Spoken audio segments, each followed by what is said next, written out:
Moi là, c'est fini, c'est scellé. Je veux juste être sûr qu'il ait pas de collier, mais je veux sa tête. Tout le monde se dirige vers l'épreuve de confort, sauf qu'avant de la démarrer, il va y avoir le tirage au sort pour les destins liés. Et là, il y a Hugo et Ilyes en cosmonaute apiculteur.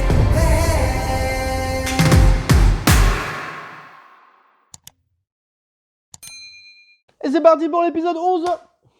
Dans l'épisode précédent, Frédéric, qui était l'ancien chef des jaunes, s'est fait éliminer suite à une alliance entre les filles de son équipe et les rouges. Et là, pour éteindre l'incendie, Thibaut réunit tous les jaunes plus Gustin, qui lui, dans l'épisode encore d'avant, avait trahi les rouges, pour dire aux filles, bon, ok, on vous en veut pas, on vous comprend, vous aviez sûrement de bonnes raisons de le faire, on les comprend à peu près, mais maintenant on essaye de rester soudés, et en plus on a Gustin qui avait trahi l'équipe rouge avant. Ok, on est d'accord ?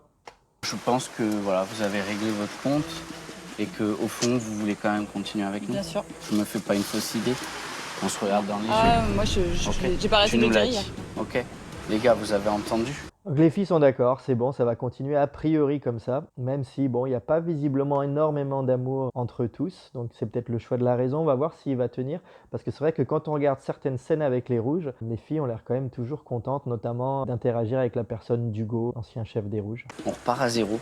On est encore en supériorité numérique. Juste, le risque, c'est que s'il y a une élimination directe ou un destin lié, les filles, elles nous mettent en danger. Alors vraiment, elles ont ciblé vraiment que Frédéric, et ça, je les crois. Je pense qu'elles n'ont rien contre le reste de l'équipe jaune. Voilà, elles ont ciblé vraiment Frédéric, mais si maintenant ils restent soudés, ils sont toujours en surnombre. Je n'ai pas fait de promesse avant parce qu'il y avait Frédéric, mais là, faut me faire confiance. Oh, mais tu me fais confiance, je te fais confiance aussi. Bah, bien sûr. Et ça- Regarde-moi dans les yeux. Moi, c'est la personne en qui Je j'ai ne plus vote. confiance. je sais. Je ne vote. Par contre, Charlotte mentionne quand même que Thibaut, là, qui essaye de ressouder l'équipe, il a été dit de lui par Maxime, qui nageait à un moment juste à côté, que Thibaut aurait dit des choses pas sympas sur les filles. Maxime vient me trouver en me disant ouais chat, il y a Thibaut qui parle tout le temps sur ton dos, je comprends pas, vous êtes quand même dans la même alliance et tout. Thibaut, quand il y avait Gustin qui faisait son riz, là, je devais ramener de l'eau salée, là. Ouais. Et t'allais trop doucement pour lui, il disait, mais elle a rien compris, elle a pas vu qu'il faut aller vite, là. Depuis la réunification, j'ai entendu au moins 4-5 trucs comme ça, tu vois. De Thibaut à chaque fois. Des trucs, dépêche-toi, elle prend son temps, celle-là. Et Thibaut, il dit, mais non, pas du tout, c'est pas le cas. Là, c'est grave. Là, Et j'ai même- attention, non, mais l'adrénaline, elle me monte. Non, mais Thibaut, J'ai j'ai confiance jamais en rien toi, dit tu mal vois. sur En fait, toi. Vous savez quoi, je vais pas aller à la pêche. Et Thibaut, il est vraiment énervé de ça parce qu'il considère qu'il a pas dit tout ça. Mais en fait, si on se rappelle bien, c'est vrai qu'il avait très vite des mots d'agacement envers les filles, mais sûrement que lui, il fait la part des choses, que c'est pas du tout le genre de choses qu'il estime être mal parlé sur quelqu'un, parce que sûrement qu'il gardait pas de rancœur, mais il montait vite en termes de tension et d'énervement. Du coup, Thibaut, là, a vraiment envie de faire tomber Maxime prochainement. Je veux vraiment sa tête à Maxime. Ah ouais, il est inefficace sur le camp. Il fait rien, il fait du vent. Et en plus, il essaye de monter des alliances de toutes parts, avec des jaunes, avec des rouges. Moi là, c'est fini, c'est scellé. Je veux juste être sûr qu'il ait pas de collier, mais je veux sa tête. Sauf que Maxime, il a un collier. Thibaut ne le sait pas, mais il a un coup de retard sur Maxime, qui a déjà trouvé un collier qu'il a gardé secret. Et tout le monde se dirige vers l'épreuve de confort, sauf qu'avant de la démarrer, il va y avoir le tirage au sort pour les destins liés. C'est-à-dire le fameux moment où les aventuriers vont être liés deux par deux, quelles que soient leurs affinités ou leur équipe d'origine. Donc leur destin va être lié parce que s'il y en a un qui se fait éliminer, l'autre aussi va se faire éliminer. Donc ça rebat encore l'écart. Épreuve typique juste après une réunification, quand les choses sont un peu trop stables. Nous allons constituer par tirage au sort 5 binômes. 4 binômes mixtes et un binôme 100% masculin. On va tout de suite savoir. Je vais demander d'abord à Maxime. Ouvrez. Maxime se retrouve avec Cassandre. Oula, c'est un binôme qui est plutôt faible en termes de stratégie parce qu'ils sont tous les deux côté rouge. Or, les jaunes, si l'alliance qu'ils ont fait dans la petite forêt juste avant, c'est-à-dire reconstituer leur équipe avec les filles plus Gustin, ils sont en surnombre, donc ils sont tout à fait capables de faire partir ce binôme-là. Thibaut, vous serez associé à Sophia. Voilà, ça renforce le pacte qu'ils ont fait à l'instant dans la forêt. Cécile se retrouve avec Jacques. Votre sourire traduit votre bonheur.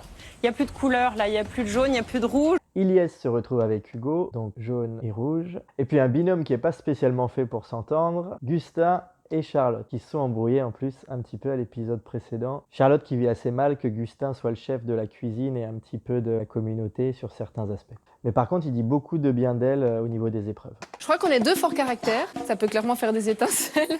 Les poissons, ils avaient mal broché. Oui. C'est toi qui as fait? Bah, des fois, c'est pas facile. C'est pas le chef ce soir qui a préparé les brochettes, alors y a rien qui va. Les filles, demain, je vous montre comment faire des brochettes parce que là, c'est la misère. Non, sérieux. Il y a tout qui se pète la gueule et tout, ça, on peut pas cramer comme ça. On fera un petit tuto. Il y a la moitié qui est crue, il y a tout qui s'est pété la gueule. Non, mais tu le montres Je vous montre demain.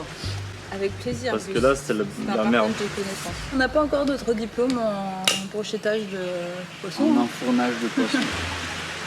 Mais ça va venir. On va avoir un cours magistral de Gus demain.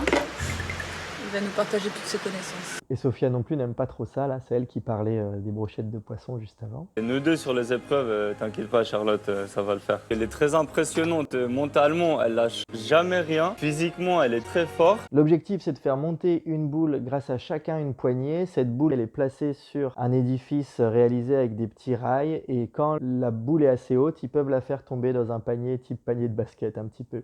Allez vous mettre en place au niveau du monde charge à votre couleur. Et le jeu est remporté par Hugo et Ilyes, qui se retrouvent en confort. Ils vont rendre visite à des apiculteurs, extraire le miel de la ruche et déguster un repas local. C'est pas les abeilles qui travaillent pour l'homme, c'est les deux qui travaillent ensemble. Et ce qui fait qu'on a une espèce d'équilibre que j'ai rarement vu dans pas mal d'endroits que j'ai visités entre l'homme et la nature. Amazing, thank you very much, thank you very much. Thank you. On en apprend tellement. Ok. Et là, il y a Hugo et Ilyes en cosmonaute apiculteur qui s'occupent d'enlever le miel de la ruche. C'est leur initiation apiculture. This is Taro. En tout cas, entre Ilyes et Hugo, il y a vraiment des liens qui se créent. Il y avait un respect à la base. Et puis Hugo voit très bien que Ilyes, il est hyper lucide sur les épreuves. C'est le binôme efficace avec le bon niveau de décontraction pour bien être focus sur l'objectif dans les épreuves et être précis et finalement gagner. On va voir si ça se passe encore comme ça dans l'épreuve d'immunité. Ah là là. Je me suis cogné. À demain, dors bien. On va bien dormir là. Là, c'est Maxime et Cassandre qui sont allés chercher de l'eau et qui se font un petit moment en confession. Je sais pas si c'est une bonne chose, mais Maxime, il confie à Cassandre qu'il a un collier. Depuis le début, je cherche. Il était vraiment bien caché en plus. Et là, du coup, ils sont bien décontractés. Je suis trop contente. Par contre, c'est souvent assez compliqué. C'est qu'un collier pour un binôme ne suffit pas à protéger le binôme parce qu'il faut vraiment que ce soit la personne qui est visée par les votes qui sorte le collier. Donc, si jamais ils sont visés, et ça risque d'être le cas, il faut qu'ils sachent si c'est Cassandre ou si c'est Maxime qui va être visé. L'épreuve d'immunité, c'est un aveuglé et un guide qui va devoir lui crier à gauche, à droite, etc. Vous allez partir ensemble, à deux. À un certain moment, eh bien, vous allez vous séparer. Les guides vont rester en position. Et ils font le début du parcours ensemble. Et ensuite, celui qui est aveuglé, une fois arrivé, va devoir réaliser un puzzle 3D en forme de colonne. C'est un binôme qui va être intouchable, celui qui l'emportera aujourd'hui. Donc le binôme qui gagne sera tranquille. Attention, pour les 5 binômes, pour l'instant, vous êtes ensemble, guide et aveuglé. 3, 2, 1, go! C'est parti. Attends, lâche-moi juste pour un. Mais plus encore, t'es pas du tout passé là. T'es pas du tout passé. Ok, debout, debout, donne-moi la main. Ouais, donc ils se tiennent beaucoup par la main pour faire Allez, les commence choses. ensemble. Jamais facile pour celui qui est aveuglé. Et ouais, c'est encore Ilyes et Hugo qui remportent l'épreuve, donc eux ils sont tranquilles. Ok, donc il y a visiblement 2 votes en concurrence. Il y a celui pour effectivement éliminer Cassandre et Maxime parce que c'est 2 anciens rouges et que c'est l'alliance ancien jaune plus Gustin qui pour l'instant domine en nombre. Ou alors Cécile et Jacques. Jusqu'à présent, on a toujours discuté ensemble. S'ils viennent pas vers moi, c'est que clairement, je vais être un nom à sortir. Le fait d'être tendu avec Jacques, ça peut être intéressant. Parce qu'évidemment, pour les rouges, s'ils éliminent un binôme ancien rouge, ancien jaune, c'est toujours moins grave que d'éliminer 2 rouges. Donc là, on a un moment où Sophia fait semblant auprès de certains aventuriers et aventurières de s'apprêter à voter contre le binôme Cécile-Jacques. Et elle met Cécile au courant qu'elle va faire croire de voter contre Cécile. Jacques, il est tellement rancunier. Moi, c'est hors de question de voter Charlotte. En fait, c'est par défaut que moi j'aime pas. Vous protégez Jacques et toi. Charlotte et moi, on va faire croire qu'on va voter contre rouge. D'accord. Comme ça, Cassandre et Maxime se sentent en sécurité. Ah oui, ça c'est la technique pour que Maxime sorte pas le collier. Et si t'entends que je vais voter contre Jacques et toi, c'est pas le cas. Je voterai contre Maxime. Par contre, je compte sur toi. Silence total par rapport à ça, par rapport au rouge. Là, on est en plein double jeu avec Charlotte, surtout vis-à-vis de Maxime et Cassandre. Voilà, c'est pas super agréable de pas dire la vérité, mais c'est Koh-Lanta et c'est pas des personnes à qui on a promis des choses, et surtout c'est des ex-rouges. Et le fait de mentir à Cassandre et Maxime, c'est une manière d'être sûr qu'ils vont voter contre Jacques et Cécile. Jacques qui avait vraiment été dégoûté que Frédéric soit sorti à cause d'une trahison jaune. Mais bon, là, elle est en plein actor studio puisque Jacques a tourné la page. Sophia, elle joue à Sandrine de parole. L'idée, ça serait un vote contre Jacques. Et Cassandre continue à faire confiance en Sophia et Charlotte suite à leur vote contre Frédéric. Donc peut-être qu'on n'aura même pas besoin de jouer le collier de Maxime. Après, il faut faire attention parce que si Jacques a un collier et qu'il le joue, bah là... Franchement, c'est la meilleure tactique parce que quand tu souhaites éliminer quelqu'un, souvent, c'est quelqu'un qui va être laissé en dehors des discussions et qui va se dire « mais c'est bizarre, personne ne me parle, il y a un truc louche ». Et là, vu qu'ils ont été intégrés dans les discussions avec un truc faux, ils sont tout excités de réfléchir aux stratégies.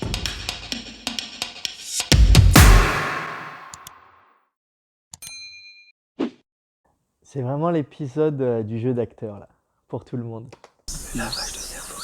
Ah ouais. Acte de scène 3, au top. Non mais j'ai tout bien joué. Je trouve ça génial ce que je suis en train de faire parce que je sais que ce que je fais là, je sais que je suis bon. Je sais que je fais mes petits yeux, je fais mes petits trucs de frisson, j'en rajoute, mais c'est juste. Je suis à 1000% sûr qu'il est tombé dedans. 1000%.